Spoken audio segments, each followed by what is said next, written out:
Sveiciens visiem! Esam kārtējā dzīves garšas epizodē. Šodien mēs runāsim par jaunu tēmu, par bailēm. Bailēm dzīvot. Tieši šodien mēs sākam ar jautājumu bailes no neizdošanās. Apziņas espreso studijā esmu es Edgars. Un es Inga. Labvakar! Tātad, kas tad ir šīs te bailes no neizdošanās? Patiesībā tas ir kritiķis, tas var būt ārējais vai iekšējais kritiķis, kas liek mums domāt par sekām no tā, kas būs, no tā, ko mēs darām. Un šodien mēs apskatīsimies, kā šis te kritiķis varētu ietekmēt vīrieti, varētu ietekmēt sievieti, loģiku, pieeju, emocionālo pasauli un kā no tā iziet ārā, vai kā pareizi to pārvaldīt tā, lai mēs varētu nevis ļauties bailēm, bet lai mēs varētu bliest tā, ka mēs visu panākam un mums vienkārši, kas tas bija, es jau esmu sasniedzis rezultātu. Atgriežamies tātad pie kritiķa. Pašas saknes tai lietai, no kā tad es baidos, kur tad ir tās bailes no neizdošanās. Faktiski mums jau sēž kaut kur dziļi bērnībā, tad, kad viena absolūti nevainīga frāze,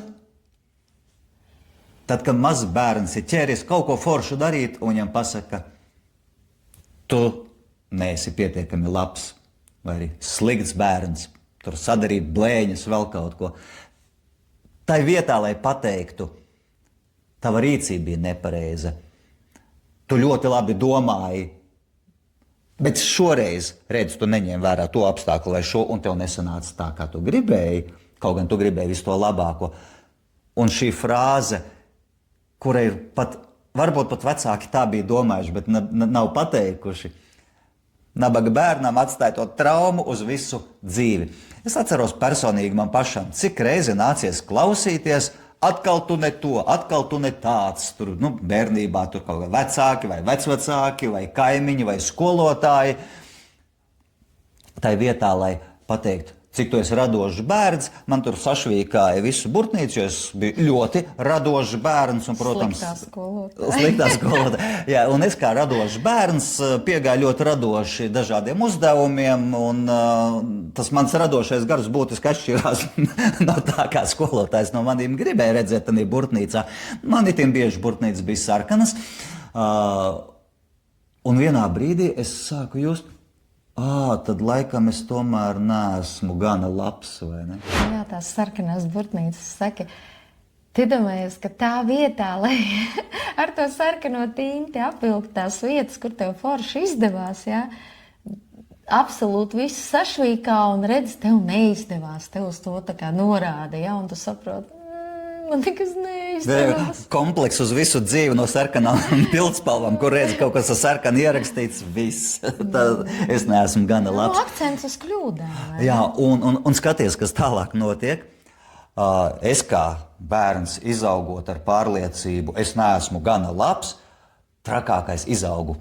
Jau kļūstu par pieaugušu cilvēku un saviem bērniem nododu šo pašu aplamo frāzi, tai vietā, lai to pašu domu pateiktu veicinoši, radoši, attīstoši bērnam, un tā no paudzes paudze, mani vecāki, viņiem viņu vecāki, es saviem bērniem, un tā nodod ar vienu patiesībā šķietami nevainīgu bet aplam noformulētu frāzi. Es tikko atcerējos, bija ļoti labs rīls, kaut kad pāris nedēļas atpakaļ redzēju, kur stāv rindā, tur var redzēt veca sieviete, tad vidēja vecuma sieviete, jauna sieviete un bērns. Jā, un to akmeni, tā vecā nodota, vidēja vecuma, tā vidēja vecuma sieviete nodod akmeni jaunai sieviete, un jaunā sieviete tai vietā, lai to... Uztaisa pauzi. Jā, un tai vietā, lai... Aptver situāciju un... Jā, nevis iedot savai meitai to akmeni, bet kur viņi laikam nolika zemē, noliek malā to akmeni. Meitai iedod pilnīgi kaut ko citu, ziedu vai apskāvienu vai... Jā, un tas ir, faktiski mūsu kā vecāku arī, es negribu teikt vārdu pienākums, bet idejiski, jā, pienākums būt apzinātiem, mīlošiem pret saviem bērniem un saprast, ka man nav jānodod bērnam tas akmens, ko es esmu saņēmis no saviem vecākiem, un tur paudzei nodevuši akmeni. Es izvērtēju, nē, šis akmens nogremdē.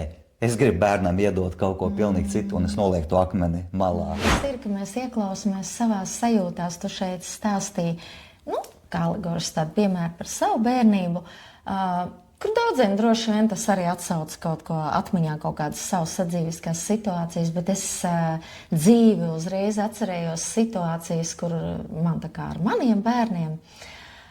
Un patiesībā viens ir tas, ko mēs pasakām, tas ir vēl tāds ļoti izkontrolējams, apzināms, kuru tu vari izsekot, un tā frāze nebija īsti pareizi, vai varēja pateikt savādāk. Bet patiesībā tas viss ir daudz, daudz sapītāk, jo, piemēram, es atceros, ka bērniņš, kurš ārkārtīgi aizraujoši izzina pasauli caur sajūtām, ka viņš ir visu gatavs iet un darīt un izzināt un sataustīt un izgaršot un vēl kaut kā. Atceries, mūsu virtuve vienmēr bija tāds absolūts karalauks, tad, kad es kopā ar bērnu taisīju ēst. Absolūts. Bet ne jau tāpēc, ka viņš piedalījās ēst taisīšanai, tāpēc, ka viņam bija viņa lietiņas. Ja? Viņš redz, ka mamma taisa ēst, man, protams, un kas ir vēl būtiski, es, kurai viss vienmēr ļoti tīri, kārtīgi un tā, un virtuve ir karalauks, ja?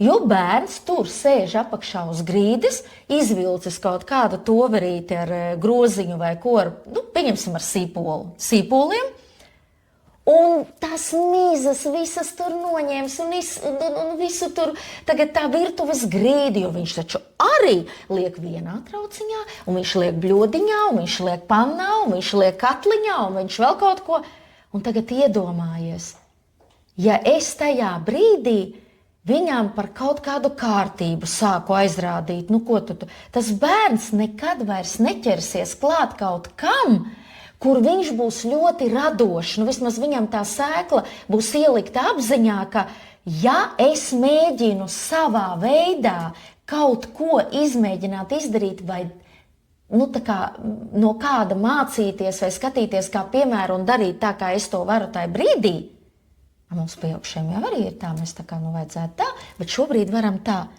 Viss, viņš vairs to nedarīs. Bet vēl būtiskāk atceros, kas ir netīri trauki. Bet tādi, kuri nav tā kā tas apdraudējums tam mazam bērnam, viņš tik ļoti grib mazgāt tos traukus, ja? Jo tur ir putiņas un pilna izlietne ar tiem traukiem, un iedomājas trauciņi un dažādas formas un putiņas. Un tas bērns tā grib, viņš atrodas tās piedrunīs, maziņās rociņas, ja? Un viņš tagad pie tās izlietas, un viņam vajag to ķeblīti uzlikt augstāk, ja? Un viņš tur rušināsies pa to izlietni. Tas vēl viss tāds, un tagad iedomājas, viss ir nošļakstīts, visa tā izlietne, visa tā lete blakus. Un pēc tās milzīgās darīšanas, ar milzīgu prieku, bērns ar tādu, vai ne? Viņš parasti vēl skaņas kaut kādas izdveš un vēl tur, pieņemsim kaut ko pat vēl varbūt saplēš, bet, pieņemsim arī nesaplēš, ja? Un pēc tās visas lielās darīšanas, tie trauki. Tu domā, viņi ir nomazgāti, viņi ir briesmīgi. Un te ir viena smalka nianse. Apķer to bērnu, samīļo ar visām tām putiņām, kas viņam tur ir vai kā. Tu viņam pasaki burvīgi, tu man palīdzēji, tagad mammīte ir laiku ietaupīja, mammīte ir laimīga, cik labi, ka tu man esi tāds, kas nomazgāja tos traukus, jo pēc tam viņus ar uguni tu nedabūsi pie tās izlietas. Pat to vienu šķīvi nomazgāt, ja? Kas notiek? Viens ir frāze, kad pasaka, gan, vai ne, tur kaut ko, bet arī ar darbību, ka tagad bērns laimīgs, nokāp no tā augstā ķebļa, viņš tagad iet un pagriežās, mamma stāv pie izlietnes, visu pārmazgā perfekti un noliek, un bērns redz, un viņš saprot, Es tā pūlējos, bet mamma vienalga to dara, ja? Vai arī es tur slaucīju. Tas nekas, ka tur pusi izbira pa ceļam nesot to šaufelīti, ja? Vai tur, nezinu, neuzslaucīja, ja? Un laimīgs, un vēl ne tur ieber, ja? Un es tik dzīvi to atceros, un tā. Bet tā vietā tā, nu labi, mīlulīt, tu tā. Un viņš pat nav aizgriezies, un tu jau visu dari jau tā, kā ir perfekti un labi. Viss, un tam bērnam viņš jau vairs to negribēs darīt. Nevaru aizmirst ļoti labu piemēru, kur bērnam perfekti izdevās. Mums bija tādi forši, balti, tīri griesti. Un vienreiz viņš ēda meleņu klimpas, sēžot savā krēsliņā. Es nezinu, kā meleņu. Jā, kā viņam tas izdevās, bet te nav runa par neizdošanos, te ir runa par izdošanos. Viņam izdevās to klimpu uzšaut griestos, un mums bija tāds smuks, tāds violēts plecs, ļoti māksliniecisks. Jā. Bet to mēs sakām tagad. Tad. Es nezinu, man liekas, mēs toreiz ar kaut kā tā, labi, mēs traģiski nereaģējām, bet iekšā bet izdošanās, viņam izdevās. Es nezinu, vai man izdotos ar karo tiešo tā klimpu tieši baltajos griestos. Bet labi, bet tagad par neizdošanās. Tad, kad nav šis te pozitīvais piemērs, ka tas akmens tomēr nav nolikts malā, bet iedots arī bērnam klēpī. Kas notiek? Kā šis iekšējais kritiķis tev visu dzīvi pavada. Grauž tevi no iekšpuses. Grauž un visu laiku norāda, tu atkal ne tā dari, tu atkal nepareizi rīkojies, tu kā parasti. Tu atkal esi sliktais. Tu esi sliktais, labi, ja vēl tu tur ne tā izdari vai kā. Es jau zināju, ka tev nesanāks, ja? Un visi šie te ir pat psiholoģijā ir uzskaitīts 9 šīs te frāzes, ko iekšējais kritiķis mums saka. Kā pie šādas te kritikas gūzmas, un ja vēl tev no āras vēl klāt, kāds apstiprina, jā, tev jau iekšējais kritiķis, jau tas akmens, kas tev ievelc klēpī, jau šo te visu nodod, un vēl no āras kāds gudrinieks pasaka, tur lūzers, tur vēl kaut ko. Kā var nerasties bailes no neizdošanās? Iedomājies, kāda cīņa iekšēji ir jāpārvar, lai tiktu galā ar šīm te bailēm no neizdošanās. Un tad, protams, parādās prokrastinācija, tātad izdarīšu pirmdien, izdarīšu nākamnedēļ, skaidri zinot, ka es vienkārši gribu attālināt to drausmīgo brīdi, ka man būs šis te jādara, kad būs jāuzņemās kaut kas, kur patiesībā es baidos darīt, jo es nezinu, vai mans iekšējais kritiķis vai ārējais kritiķis atkal man nenolīdzinās līdz zemi.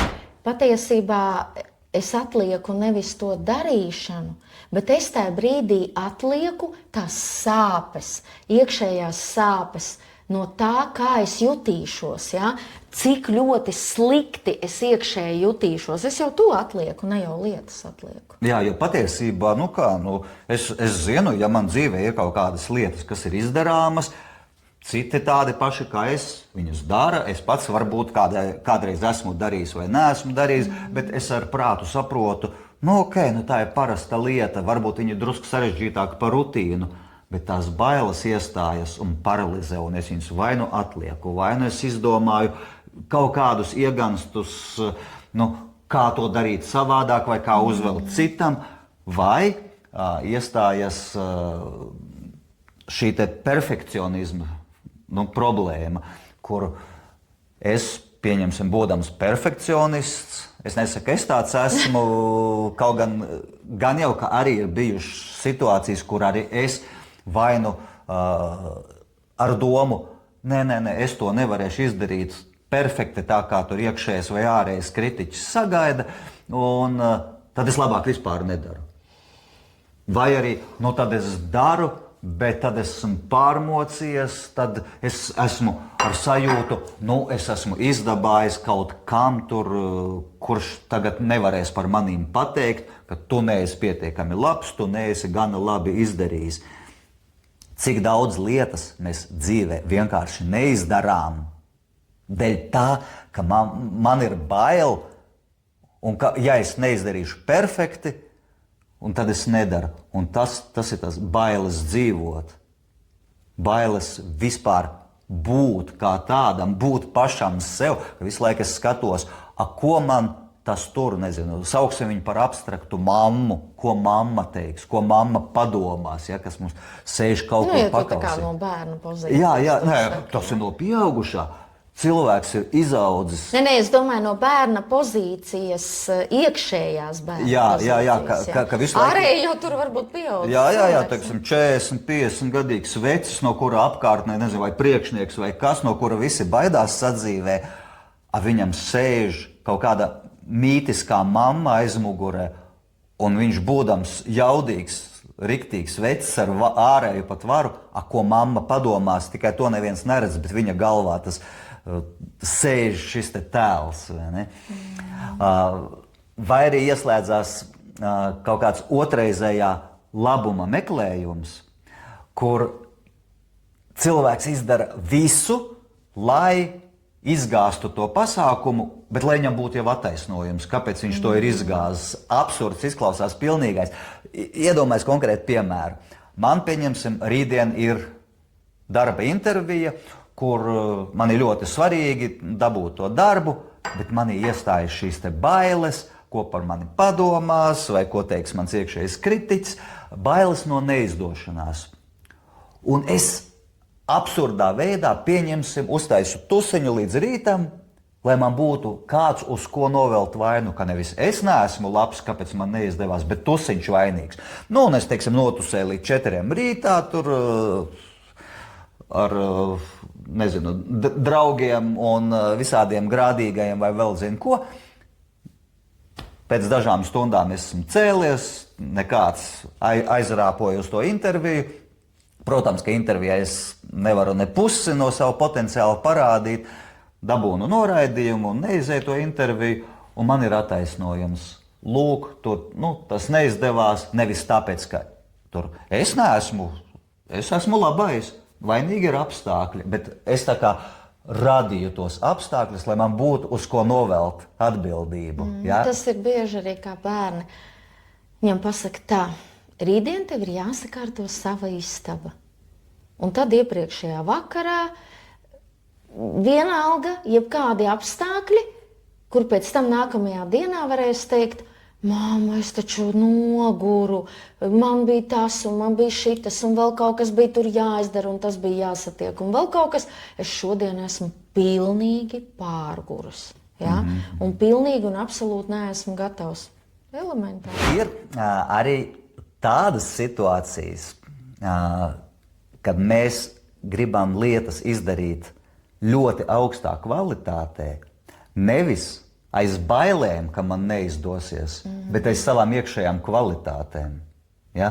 Tātad šeit ir tāda ļoti smalka robeža, kur var likties, tas ir perfekcionists. Iegājies sabiedrībā, ka lūk, tagad visi domā, ka perfekcionists tas ir kaut kas ar negatīvu iezīmi. Ja? Ir pat ļoti, starp citu, foršs teiciens, perfect is enemy of good, kas ir pamatā ir patiesa. Bet, ja cilvēkam ir kaut kādas iekšējas kvalitātes, ja viņš ir pulksteņu meistars, viņam nedara good, viņam ir jābūt perfektam, ka viņa kvalitāte ir tieši, ka viņš var tur ar nanometriem tur ņemties, tur vissīkāko daļiņu zem milzīgi kaut kāda palielināmā stikla, kaut kādu mazu detaļiņu, jo viņa nedarbosies, ja viņa nebūs perfekta, jo viņa ir mikroskopiska. Un ir cilvēku kategorija. Lielā mērā mums katram ir kaut kāds, vai nu mūsu hobijs, vai mūsu aizraušanās, vai darba specifika, kurām mēs absolūti iegremdējamies un darām super augstā kvalitātē, tāpēc, ka tas atbilst mūsu kaut kādai iekšējai būtībai, manai kvalitātei, jā, vai rakstura iezīmei, vai tas, kas ir, nezinu, kaut kāda, mana izpausme tieši caur to. Tieši man gribas tikai pieminēt, ka var jau būt arī tā, kad tu saki man un tā, ka kā vīrietis uztver to visu un kā sieviete, ja? Jo tas izrādās konkrēti izdarītais absolūti nav paliekams zem šī nosaukuma perfekcionisms, ja? Jo konkrēti, tu piemēram, esi ļoti atbildīgs. Ja? Un vīrietim vispār tas ir raksturīgi. Ja? Ne visiem, bet pieņemsim, ja tāda vīrišķa izpausme, ja? Būt ļoti atbildīgam un uzņemties atbildību, lai varētu kaut ko konkrēti vai sasniegt, vai par kādu parūpēties tieši caur atbildību. Ja? Un tad vīrietis metīsies iekšā un ļoti atbildīgi to darīs. Ja? Un tas kaut kādā mērā un kaut kur vai no kaut kādas citas pozīcijas var izskatīties kā perfekcionisms, bet patiesībā tā ir mežonīga atbildība. Ja? Pilnīgi, piemēram, ja mēs kaut kur ceļojam vai dodamies, tad es zinu, ka mums būs perfekti izplānots pilnīgi viss. No pat tā brīža, kad izbraucam no mājas, līdz tam brīdim, kad atgriežamies. Ar ko un kā mēs brauksim, cikos, kur mēs būsim, uz kurām vietām, kur būs kāda viesnīca, kur kafejnīca, kur apskates vietas, kāds būs laiks. Ļoti. Un es zinu, ka tas nav perfekcionisms. Tas ir mans fantastiskais, burvīgais vīrs, kurš ir ļoti, ļoti atbildīgs. Un viņš man iedod šo drošības sajūtu. Ja? Bet es kā sieviete, kāds varbūt no malas varētu paskatīties, teikt, tā gan ir galīgi bezatbildīga. Ja? Bet es eju caur sajūtām. Man vairāk ir svarīgi, kā es jutīšos, kā tas otrs jutīsies. Un ja no vīriešu pozīcijas, tas varbūt izskatīsies kaut kur bezatbildīgi, ja? Bet es pavisam savādāk pozicionēšu, plānošu un darīšu tās lietas, jo kā mēs jutīsimies. Ja? Jā, ka normāls vecis no kaut kāda uzdevuma atkāpjas vai nemaz neķerās klāt, jo viņš ir visu pa plauktiņiem salicis, visu izvērtējis, jau balstoties uz savu pieredzi, uz savām zināšanām, un viņš saprot, ka rezultāts nebūs sasniedzams vai nebūs labs, vai jādara ir pilnīgi savādāk, bet ka šo nevar. Ja? Un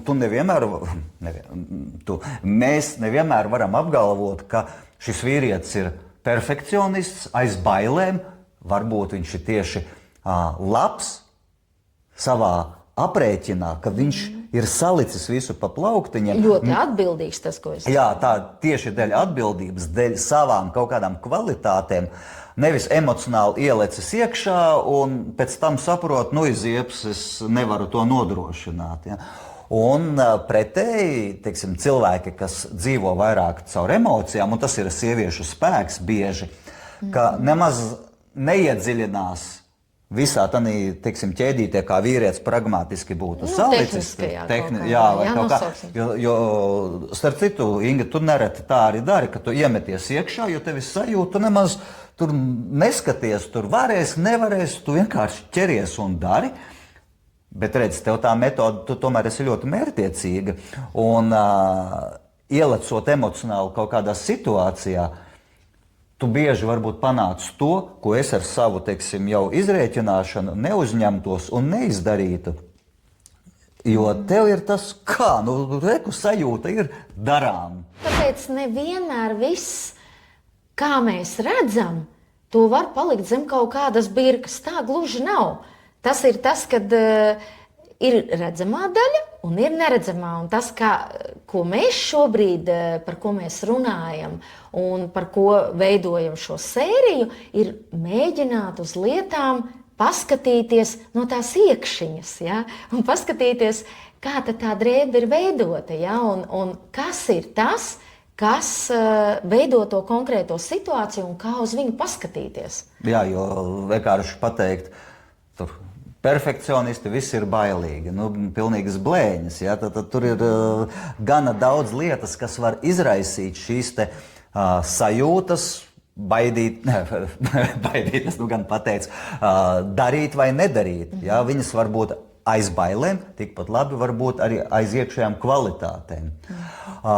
Bet, ja mēs atgriežamies pie tā mūsu temata sākotnējā, ka bailes nedarīt vai bailes no neizdošanās, ir jau īstenībā tā, ka katrā no mums visbiežākais ir gan kvalitātes, gan arī kaut kādi iekšēji procesi, kaut kādas arī programmas, kuras mums liek vai tiešām būt bailīgiem, vai būt piesardzīgiem, vai kaut kas tam līdzīgs.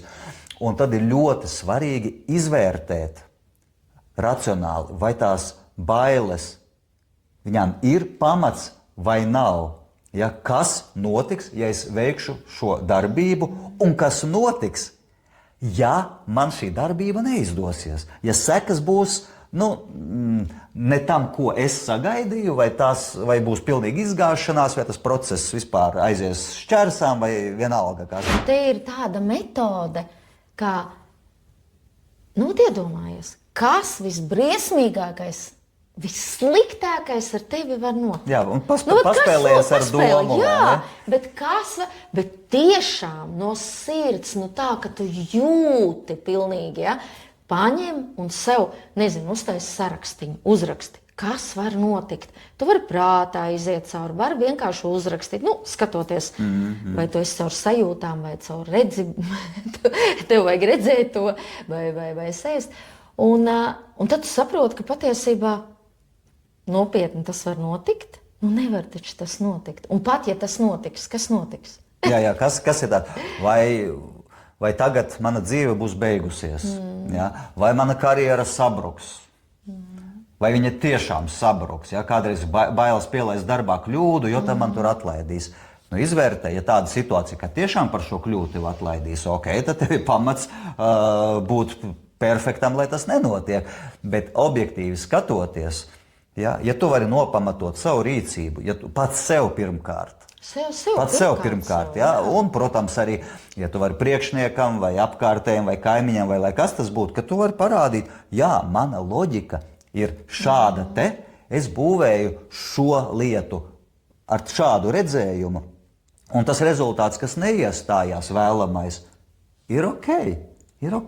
Tātad, es ieguvu pieredzi, es ieguvu kaut ko jaunu, es redzu, ka šādā veidā tas neiet, tā ir mana bagātība, ko esmu ieguvis. Un tas pirmais solis, par ko tu runāji, kas ir tas sliktākais? Mēs ļoti bieži vienkārši baidamies, bet neuzdodam elementāru lietu. Kas ir tas sliktākais no tā, ka man neizdosies? Kad es vai to sarakstiņu sataisu prātā vai uz papīra, un es apskatos, es pēkšņi saprotu, ka patiesībā nav jau iemesla baidīties, un mana trauksme mazinās. Un atliek pat ja tās ir izdomātas bailes, ieskatīties tām acīs un saprast, lai saprastu, ka patiesībā nav jau iemesla baidīties. Nav iemesla baidīties no tā, ka tev kaut kas neizdosies. Jo neizdoties var tad, ja tu pareizāk sakot, nemaz nevar neizdoties, ja tu sāc darīt. Neizdoties var tikai tad, ja tu to nedari. Jo tad jau nekas nevar izdoties. Tad tiešām neizdodas. Jā, bet ja tu sāc darīt, tā šodien neizdodas, rīt neizdodas, parīt, pat 100 reizes. Bet pēc tam taču izdodas.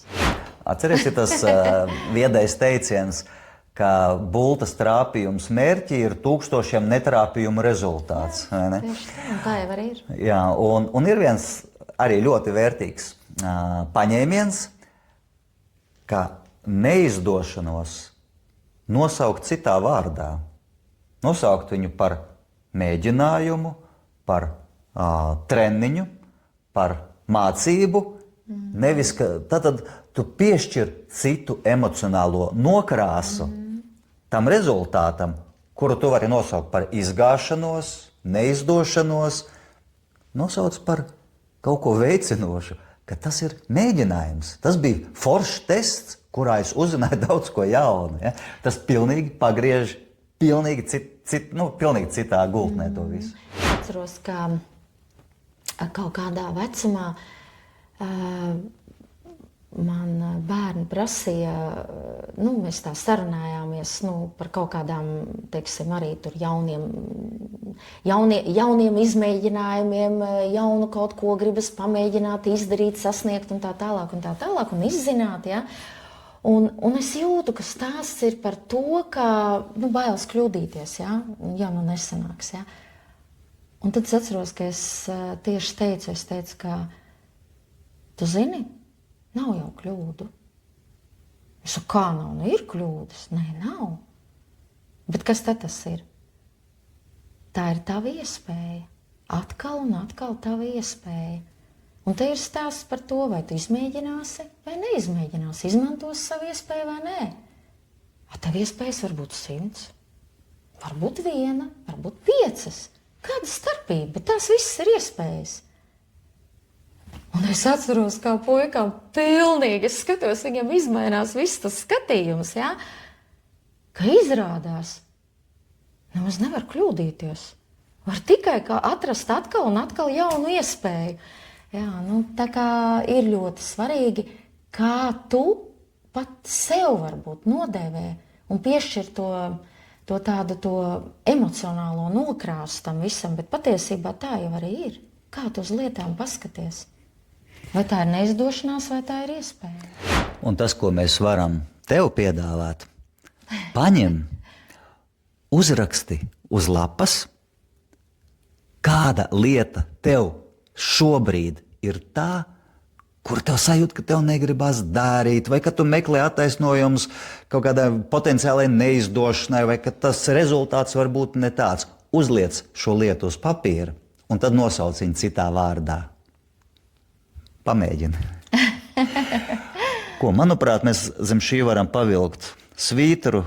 Šī bija interesanta saruna. Paldies tev, Inga. Šis ir pirmais. Paldies tev, Edgar.